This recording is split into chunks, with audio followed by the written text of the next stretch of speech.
From the Foundation Studio on Biloxi's Back Bay, I want to welcome you to Super Talk Outdoors, where we celebrate every single Monday at lunchtime the world-class outdoors for the state of Mississippi. I want to also thank you for joining us on the powerful Super Talk Mississippi Radio Network, or on C-Spire TV at Super Talk TV. But if you're listening on Facebook, YouTube, or your favorite podcast, it is May the 2nd. 2022. Hey, my son Jordan and my good friend Terry Wadrop and I decided at midday Saturday, when the weather eased up, had this pretty serious weather front come through, or at least weather, storm, and we headed to Horn Island. The fishing was actually kind of slow. I mean, what do you expect when you get there at midday? But Jordan did catch a 4-pound speck.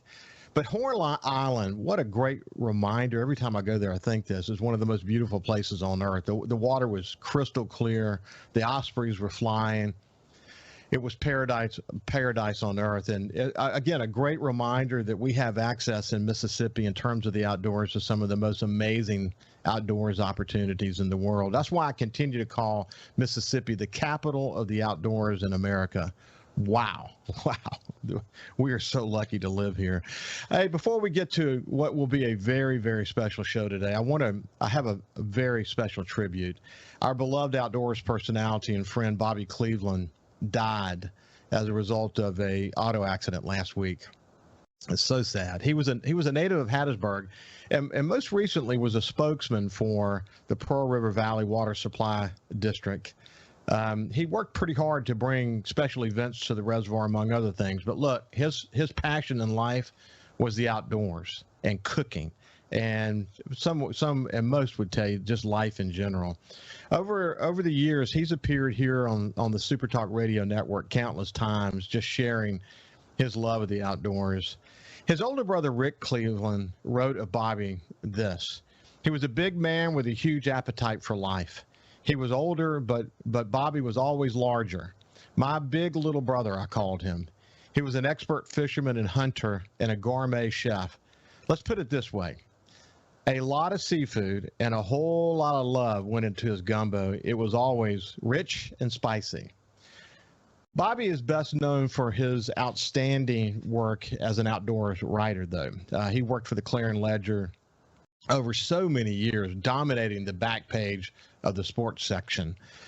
His brother Rick said Bobby once told him this: I figure by the time people get to the back page of the sports section, they are tired of reading about wars and murder in the news section and reading about how their teams lost in the rest of the sports section. When they got to me, they were ready to be entertained. I knew Bobby really well. Over the years, I fished in fishing tournaments along the coast for like over 30 years. When I weighed fish, Bobby was almost always there. He was enthusiastic. When we would dock our boats, he was standing there, and I can recall so many amazing and fun conversations with Bobby over the years. He was just a really great outdoors writer. When I would catch a big shark, for example, at the deep sea fishing rodeo, he always covered it like it was his first shark story. He wanted to hear all the details. And when you read his shark stories, you could almost hear the theme song for Jaws in the background. Dun, dun, dun, dun, dun, dun, dun, dun, dun, dun, dun. As you read, you could just hear it. He loved to write, and it was always so obvious, his passion for the outdoors. That's what made him such a great outdoor columnist and writer. He had such a passion for telling the story, and he loved the outdoors. The outdoors community is shedding a tear today because we've lost a brother. Bobby's contributions to the outdoors community will continue to live on through his writing. He leaves an incredible legacy. I think editorial cartoonist Marshall Ramsey probably said it best when he says something like, when you look at the world today, it can be a scary place. We need more Bobby Clevelands, not less. God bless Bobby's family. So now let's celebrate what Bobby loves so much. When I look back at some of the shows I've had since launching Super Talk Outdoors in October of last year, there are a lot of favorites, but one that really stands out is the conversation I had with Toxie Hayes and Cuz Strickland of Mossy Oaks. Those guys are incredible outdoor ambassadors for the state of Mississippi. You know, that Mossy Oaks brand is an outdoors icon. Toxie told me when we were having the conversation that his craft is about connecting human beings to nature and the outdoors. And the brand of Mossy Oaks is all about connection to Mother Earth. When he talked about Mossy Oaks as a company, he said this, that we're light on our feet, gunslinging entrepreneurs. We're able to do what we need to do to react to the marketplace. It was just an overall fantastic conversation with a couple of guys who are making a huge difference in the outdoor community all across America, for that matter. While we were setting up, I had an opportunity to meet his son, Daniel. He helped his father get all set up. And I made a note to myself that I wanted to get Daniel and his twin brother, Neal, back to visit with me for a whole show. And so today is that day. I want to welcome to Super Talk Outdoors, Daniel and Neal Haas of Mossy Oaks. How you guys doing? Doing great. Doing well, yeah. Thank you for having us on here. And I've got to say first and foremost that if Dad were on the show, he would want to say, because he's been talking about it over the weekend, but Bobby Cleveland was the very first writer to write a story about Mossy Oak in the 80s. And he's always been a friend of Mossy Oak. He's always spoken well and had a good relationship with Dad and some of the first employees. I know that Mississippi has always been lucky to have Rick and Bobby Cleveland both. They're both incredible writers. And we were all really, really sad to hear the news about Bobby. He was a great outdoor staple in Mississippi for decades. Well said, Daniel. I mean, listen, I never have met a nicer fella. I mean, and you know, the thing is, when you have a passion for something, it doesn't wear off. If anything, as the years wear on, you get more passionate about it. And Bobby really defined that, didn't he? He did, and yeah, that's the cool thing. He's been writing since before we were born. And some of the early articles about Mossy Oak that we kind of have to, we have to relive those days through stories and video and whatever. What we read from Bobby that he wrote, it's not just, cookie cutter articles about the success of the business and the numbers and things like that. He wrote things 35 years ago that are still cool to read now, that are still entertaining and kind of tap into the soul of the early days of Mossy Oak when Dad was still young and in his 20s. So yeah, he was very talented. We're lucky to have him for a long time. Yeah, it's an amazing story. I really enjoyed visiting with your dad, and people like Bobby did a great job of capturing that. Hey, so Neal, where are you right now as we're having this show? I'm in Mobile, Alabama right now, so I'm not too far from you. Yeah, good. And Daniel, where are you? I'm at our camp in Livingston, Alabama. Mississippi turkey season, as everyone listening already knows, just ended, and Alabama has an extra week this year since it delayed the opening day. So Mossy Oak is 20 miles from the Alabama border in West Point, so we're not very far. It's kind of like our second home coming across the border and hunting over here.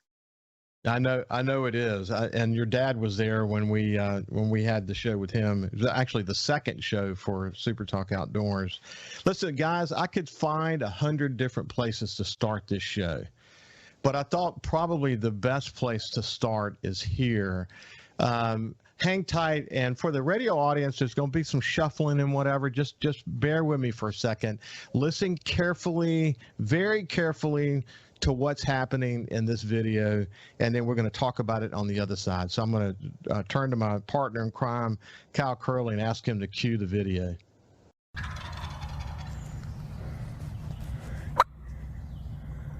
Kill him right there. You better kill him.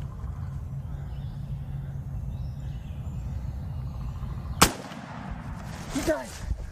You got it! Woo! We got it!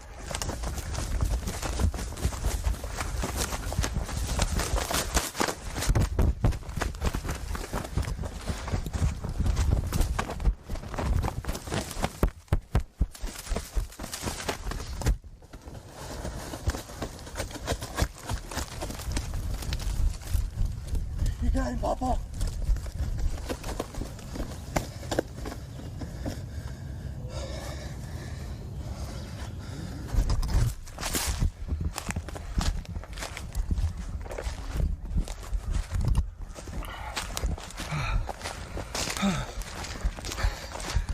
Let's go.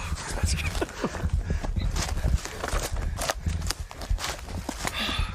Incredible shot. You got him, Papa. You got him. Oh my gosh, what a big old turkey. He's huge. Hey, let me see your gun, Papa. Oh my God. You got him. How good it is. I'm so proud of you.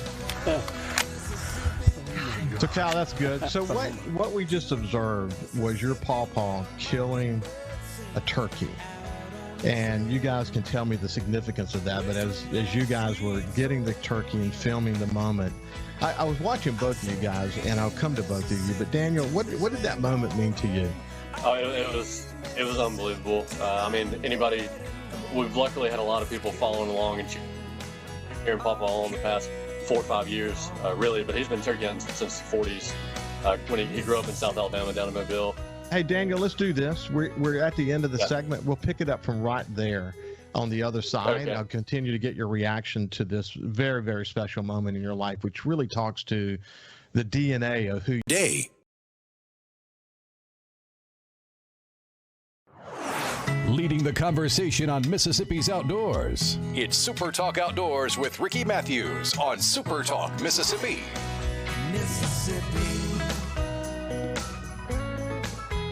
Welcome back to Super Talk Outdoors. When we went to break, and it's hard for the radio audience to kind of sense what we were watching on YouTube and on Facebook, but it was a really special video, and we're going to explain to you what the significance of that moment is. But essentially, it was their pawpaw there with Daniel and Neal and their father, Toxie, shooting a very significant turkey. And this is sort of a history-making turkey, and we'll come back to the whole story now. Daniel, if you could just pick up where you left off, and then we'll come to you next, Neal.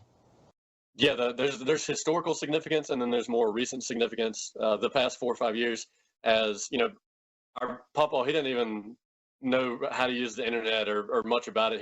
He legitimately thinks e-commerce is people calling us on the phone and placing an order over the phone and we ship it to him. He was asking that last week. So he's he doesn't realize how many thousands of people are praying for him and cheering him on all around the country. In West Point and in the whole Golden Triangle, it kind of has we compare it to like a big Texas high school football town where everybody goes to breakfast on Saturday and they're talking about the game, and people are always seeing us and wishing Papa well and wishing him good luck next turkey season. And so for the past 4 or 5 years, we've never really known when, as his health has declined, when his last hunt was going to be. So every single hunt, whether he kills a turkey or not, has been incredibly special.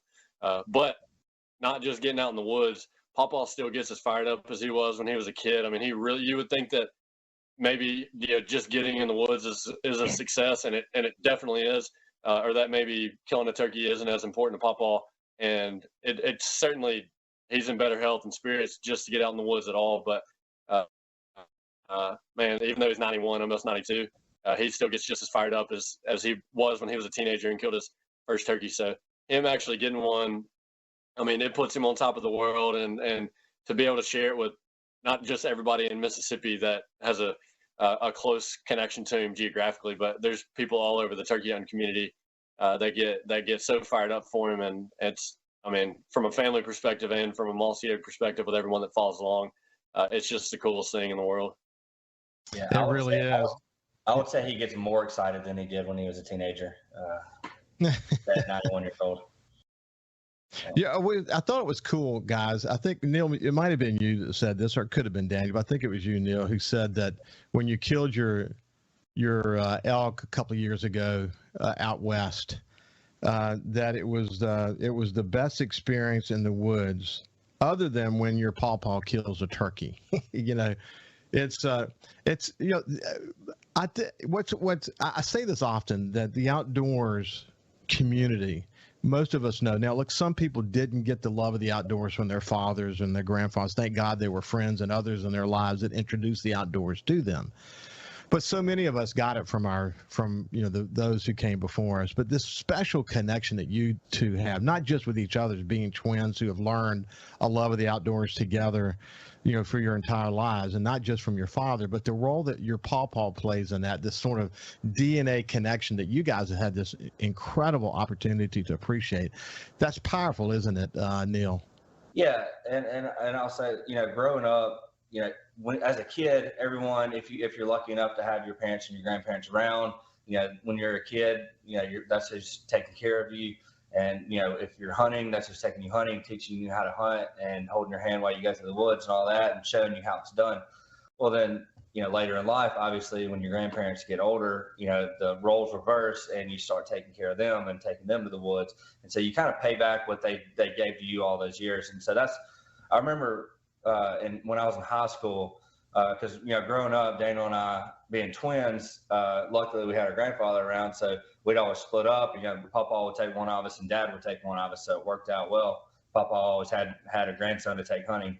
And but I remember in high school, for the first time that I actually got in the truck, picked up Papa at his house, drove him out to the woods, caught up a turkey for him, and he killed the turkey.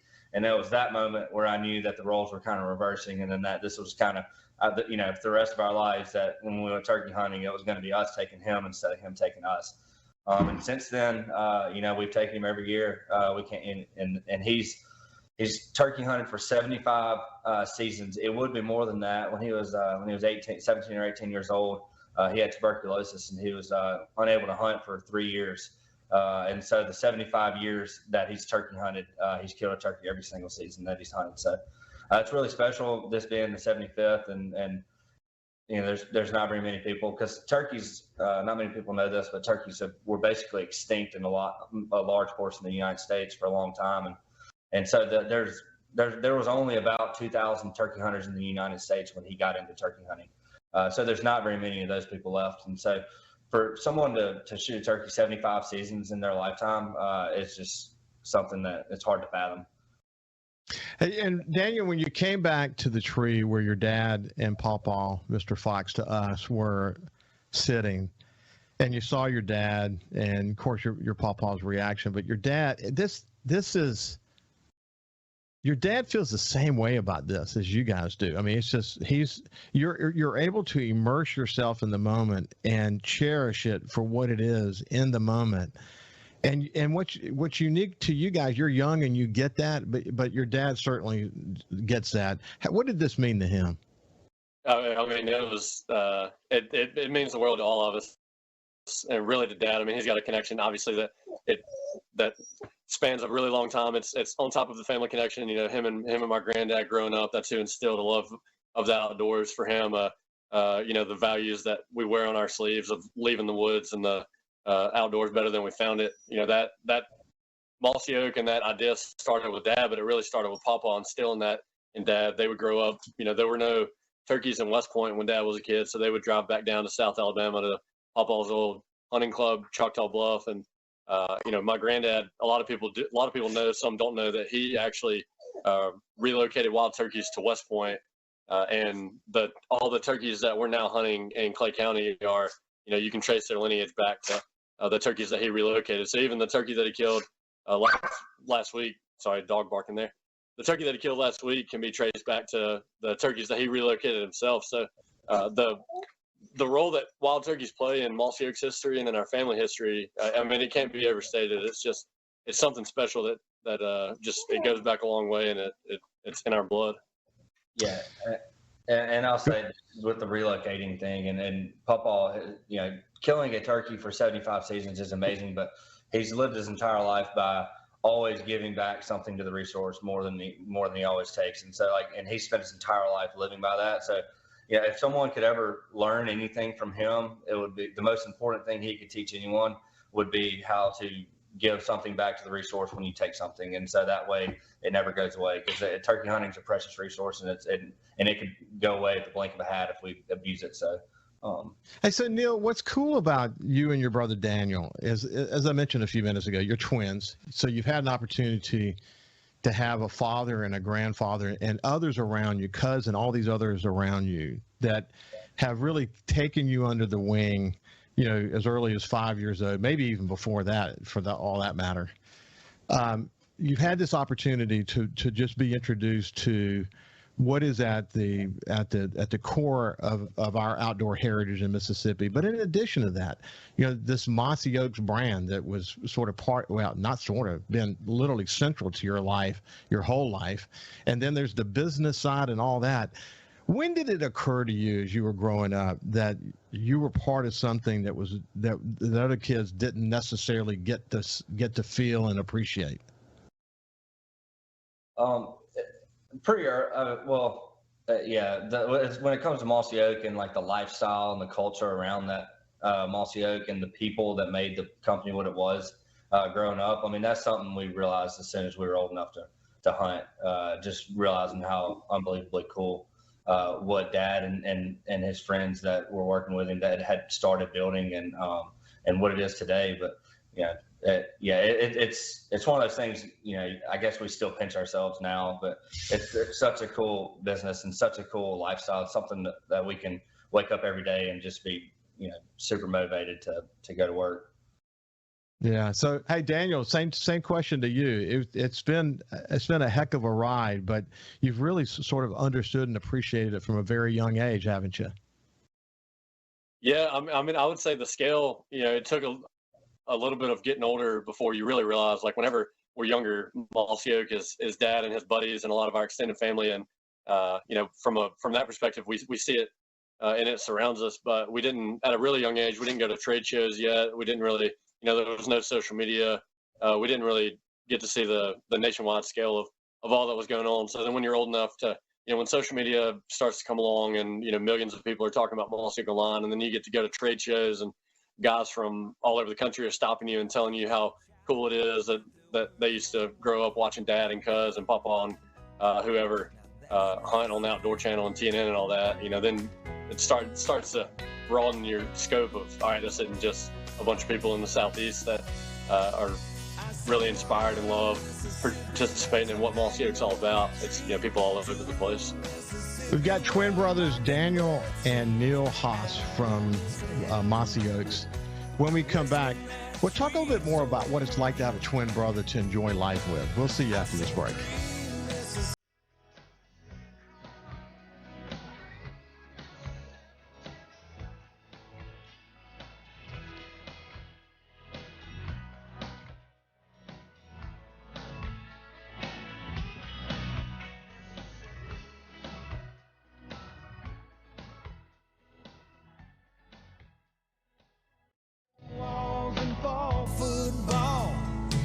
Welcome back to Super Talk Outdoors. I have Daniel and Neal Hayes.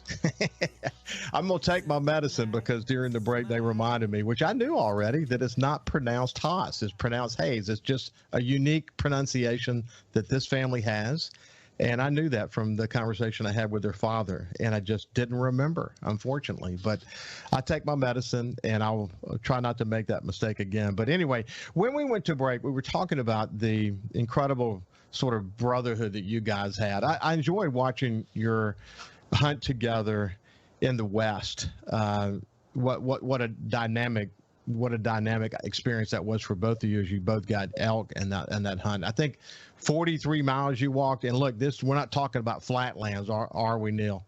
No, and especially for I'm not a track star by any means, and so going up those mountains definitely and it's the breathing that really gets to you. But no, I don't mind it, and chasing elk when you're hearing a bugle and you kind of forget about it. It's kind of an afterthought as far as being tired because you're just so excited. So Daniel, what you see on the video is, again, up and down and all around. It's, then you have the altitude you have to deal with, a lot of huffing and puffing. But the opportunity, I bring that up just because in that particular one is the name of that particular video was Bond of Brothers. And it really gave you and your brother Neal, an opportunity to sort of talk about what it meant to you to be able to hunt together. But anyway, dynamic hunt in the West, but more importantly, the opportunity to be able to have those experiences with your brother is super special, isn't it? It has been. It's been awesome. We never have to worry about having a buddy to go hunt with. Like Neal said, we had a split time growing up. Sometimes you're flipping a coin to see who gets to go deer hunting or turkey hunting with Dad. And we've spent a whole lot of mornings in a duck blind with each other since we're not limited to 1 or 2 seats. That we've spent an incredible amount of time in the woods, and as we're getting older and starting to travel to hunt a little more, it's been even cooler to experience some new places and new types of hunting for the first time with each other. You mentioned the elk hunt. We're going to Maine at the end of the month to hunt turkeys, and there's a huntable population of wild turkeys in 49 states. You can't hunt in Alaska, so the place that we're going to Maine is the northernmost area in the country that you can hunt turkeys. So it's going to be beautiful up there, and it's just another hunting trip that we get to take with each other. That we know we're in the good old days right now, being able to travel a lot. And I don't have kids yet. Neal's got his first son, but we don't have as much that's quite yet that's keeping us from doing a bunch of traveling and having these experiences. And we're never going to slow down all the way, but right now it's certainly some of the going to be some of the best memories of our life looking back on them. Yeah, and I'll say that the main trip is capping off a project we've been working on this spring. We're building a turkey vest called the Mr. Fox Limited Edition. And it's kind of building a turkey hunting product, like a vest, to kind of honor our grandfather, and because so many people love being a part of what he means to the turkey hunting. So that turkey vest, we have a prototype this spring that we've been sending out to all our different friends and family and stuff, and we're calling it the traveling fox vest, but it's been all over the place. But the project started on the opening day in Mississippi, and we're going to end it in Maine with our trip up there. We're going to take it up there with us. So it's been a really cool project. A lot of different people, friends and family of Mossy Oak, have been able to hunt in it, kill turkeys in it, and we kind of have a little journal where everybody that hunts in the vest writes in the journal a little note to Mr. Fox or something like that. So that's been really cool, and so that's kind of what we're going up to Maine, is to finish off that project. Neal, that's such a cool thing. I mean, if you think about where Mossy Oak started with your dad and Mr. Fox, having sort of the old school, patterns on whatever they were at the time, more like Army pattern. And your dad would say, why don't we just go over there closer to the turkey? And your grandfather would say, we can't. And so you'd set up a blind, and hopefully you could call the turkey in. And so Mossy Oaks was born on that conversation, essentially, or that experience. And here we are, sort of going full circle with all the experience you guys have had turkey hunting, to have a turkey vest now to honor your grandfather. Man, Daniel, that's got to be like the coolest thing, to be able to be in a situation like that. It is, and bottomland, as everybody knows, the pattern Mossy Oak started with that you described, created from a handful of dirt, sticks, and leaves in a Ziploc bag to try to figure out. Dad was 25 at the time, 26 when Mossy Oak was first incorporated, and he was just a young kid out of college, obsessed with turkeys, and wanted to figure out a way to hide better from them. And that on top of all the that legacy and the family heritage that we have, the fact that bottomland has seen this big resurgence, and Neal and I are, it's still just as versatile and effective as it was back in the day, but now it's kind of like a uniform for people that really love turkeys and care a little more deeply about the outdoors. So even when we're elk hunting, and even when we're up in Maine, we're still wearing bottomland all over the country. So it's really cool. It started just in South Alabama with Dad obsessed with hiding from turkeys, and now you can find it elk, deer, duck, turkey. Just going to the co-op, really. I mean, it's just turned into a uniform for outdoorsmen.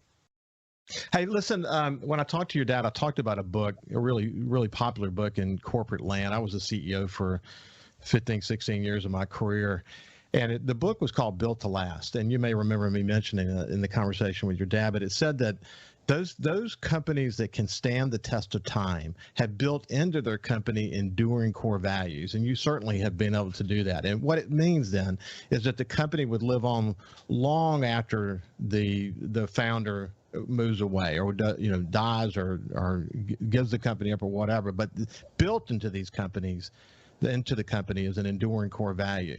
You guys are at the age now where you're beginning to sort of feel the fact that this passing of the baton, the passing of these enduring core values. Do you sense it, Neal? Do you feel the responsibility to keep yourselves in a position where you can stay gunslingers and entrepreneurial and responsive to the market the way your dad talked about it? Do you feel that raising responsibility?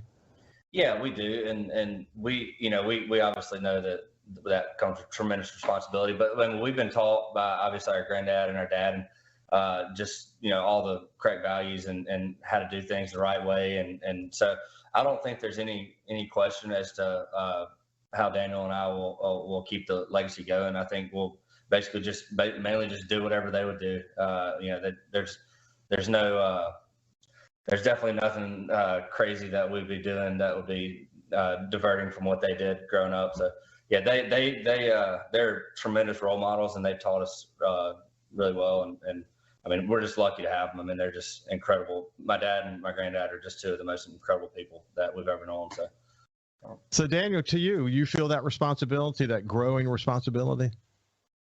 Yeah, I mean, luckily, I've had friends at other companies joke about there, some brands out there that kind of rely on what they see others do and then try to emulate it to run their business. And they were joking that how lucky whatever, if you have that spirit that Dad had, that you don't have to look elsewhere to figure out what you want to do, that you just, truth is easier to write than fiction. You just tell the truth. We don't have to concoct any fabricated marketing messages. We just talk about what we care about and who we are. And at the end of the day, it's a lot easier to do that than try to figure out what kind of spin we should put on things and who we should be this week. And those values started with Papa. They're instilled in Dad. They're instilled in all of us. And regardless of what podcast you listen to or documentary you watch, culture is not something that you can just see and emulate. It's something that is ingrained in every employee that you have, and that mentality of leaving the outdoors better than you found it and caring a little more deeply about the resource and the critters and wildlife, fish, waters, all that kind of stuff. It really is ingrained in every single one of us. And it's not something that you can just wake up one day and decide that, hey, I want Mossy Oak to care about protecting the wildlife and instilling that love of nature and everyone who wears our patterns. That's something that has been a piece of the fabric of the brand since 1986. And our job isn't too difficult because it's something that really is DNA level deep in everyone that works here. Well, it is so true. I mean, when you think about brand, it's there are a lot of brands that have claimed to do patterns that have come and gone, but at the end of the day, the brand is essentially about the emotional connection. It's the connection that people have with that product, whatever it might be. In this case, the Mossy Oaks brand, and how it manifests itself over so many different platforms. I shared the family tree of companies that you guys are involved in when we visited with your dad. But it's that connection, and a lot of that, as you point out, it has a lot to do with experience. It has a lot to do with leading by example, a true focus on conservation. But at the end of the day, it's something that works, and people have a connection to that. And when they hear that brand, they know that this brand makes a difference in my hunting experience, and I'm committed to that. Hey, when we come back, we're going to talk a little bit more about the company, and then we're going to shift gear and talk about a stamp and some other stuff that you guys are working on. We'll see you after this break.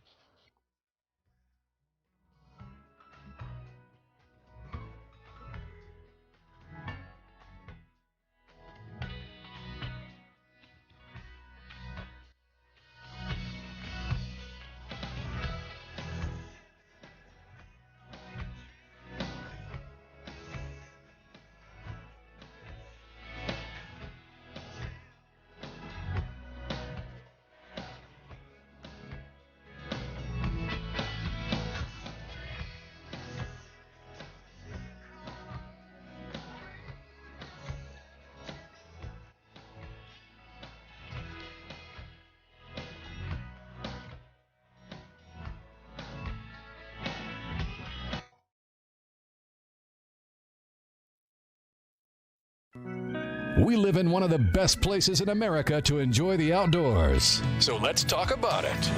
It's Super Talk Outdoors with Ricky Matthews on Super Talk, Mississippi. Welcome back to Super Talk Outdoors. I have my two friends, Neal and Daniel Hayes. I said their name wrong at the beginning. It looks like Haas, but it's pronounced Hayes. And I will never forget that unless I have a memory lapse. Okay. So anyway, we were talking about Mossy Oaks when we went to the break. Hey, one of the things I'm curious about, Daniel, in the pandemic, a lot of people loved being in the outdoors. We saw hunting licenses increase. We saw the number of people who turkey hunt significantly increase. How's the pandemic treated your company?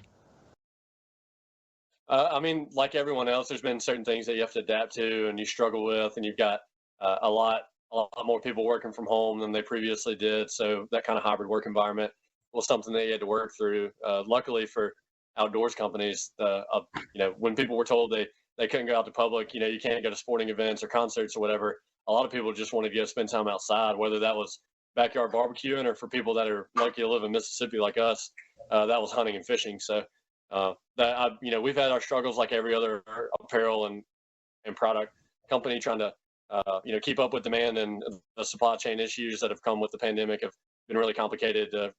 Things are out of stock all the time, but it's a good thing. At least we're not stuck with products that nobody wants that we can't get in. We're making things that I think the fostering that love for the outdoors that a lot of our core customers have. That's only been emphasized in the past couple of years. So we're lucky from that regard that all of our core consumers love spending as much time as possible outside. Neal, anything you want to add to that? Yeah, and I would just, like you said, with the pandemic, there was a massive increase in licenses sold and hunters getting out and people just getting outside and hunting and being outdoors. But with that, because there's, as most people know that follow on turkey hunting, there's a steady decrease in turkey populations and there's a steady increase in the amount of hunters getting into the sport. And so that's why it's so important to be able to teach people that, to not only just take all the time, but be able to get back to resource. So learn how to get out. And if you have a small piece of land, learning how to manage that land better for turkey habitat by burning and other practices or trapping and whatever it may be. Listen to your biologists, listen to people that are really knowledgeable on the subject. And if everyone that gets into the sport gets in it for the right reasons instead of the wrong reasons, we will have it for years to come. But if not, it'll be the reverse of that. So anyway, that's kind of with all the people, I kind of preach that all the time because all the new people getting into the sport, it's important that we preach the right message and teach people the right way. Yeah, I couldn't have said it better myself, Neal. And this is why the wild turkey stamp that you guys are working on, Daniel, is so important, isn't it? It is. We're really, really proud of it. As anybody who hunts knows, especially anybody who duck hunts or anybody that's hunted for a long time, back in the 70s and 80s and early 90s, there's a really long history in the United States of wildlife conservation stamps protecting different species that we hunt. And back in the 80s and 90s, that was kind of the heyday when the NWTF released the first turkey stamp. And anybody who duck hunts knows you have to buy a federal and state duck stamp every year. But most of the other stamp programs, whether they were from conservation groups or from state agencies, have been defunct for decades. And the conversation around why, because like Neal said, turkey populations are struggling in a lot of states. A lot of people are wondering why more states haven't reintroduced their stamp programs. And we just had a light bulb moment that was just like, well, what rule is there that says Mossy Oak can't release our own stamp? And that, benefits wild turkeys in multiple forms. The obvious is that we sell these stamps for $15, and every cent from that $15 goes into a conservation fund that will be distributed to wild turkey research projects. But the cool, second level of that is a lot of these state agencies that have maybe procrastinated re-releasing their stamp programs. They all have a little motivation because we've already heard from a few that are like, well, if Mossy Oak did it, we don't really have an excuse anymore. If Mossy Oak can do it, of course we can do it. So the effect that we've had with just the money that we've raised is going to be really cool, because one of the dynamics with wildlife conservation is that, there's not GoFundMe pages for wild turkey research projects. People can interact with them online and they see pictures and videos and you read about them, but you don't really have an easy way to be like, I want to give $50 to this wildlife biologist. And so the cool thing with this is that there's a lot of really hardcore, passionate turkey hunters that have bought these stamps from Mossy Oak, and they've entrusted us with their money because they say, okay, this is a brand I care about. This is a brand I trust. We consider ourselves a proud turkey brand. And so for people to trust us with their money and know that it's going to go to a good place, that's going to go to good people doing good work for the turkeys, it brings us a lot of pride. And we're going to continue selling it until the last turkey season ends, the beginning of June. So if anybody's listening and you want to buy a turkey stamp yourself, if you just Google Mossy Oak turkey stamp. It'll bring you to our website, and you can read a letter that Dad wrote about what turkeys mean to us. And we've had people pledge to buy one for every turkey they kill or every turkey that whoops their butt or whatever this year. So we've had people buying a lot of them, and that money's going to go to a great cause. Listen, we're at the end of our time together, but Neal and Daniel Hayes from Mossy Oaks, it has been a real pleasure to get to know you. I can't wait to have you back. Maybe the next time we get together, we can talk about why Mississippi's the capital of the outdoors in America. Boy, there's a lot of reasons and a lot of dimensions to be able to claim, from offshore fishing and backwater fishing on the coast to lake fishing to deer and duck and turkey. What a great legacy we're all part of here in Mississippi. But anyway, it's been a pleasure, my friends. Thank you for having us on. Yeah, thank you for having us. You bet. God bless you guys, and look forward to visiting next time. Have a great day. We'll see you next Monday, and stay safe when you're in the outdoors. Just stay safe. Have a great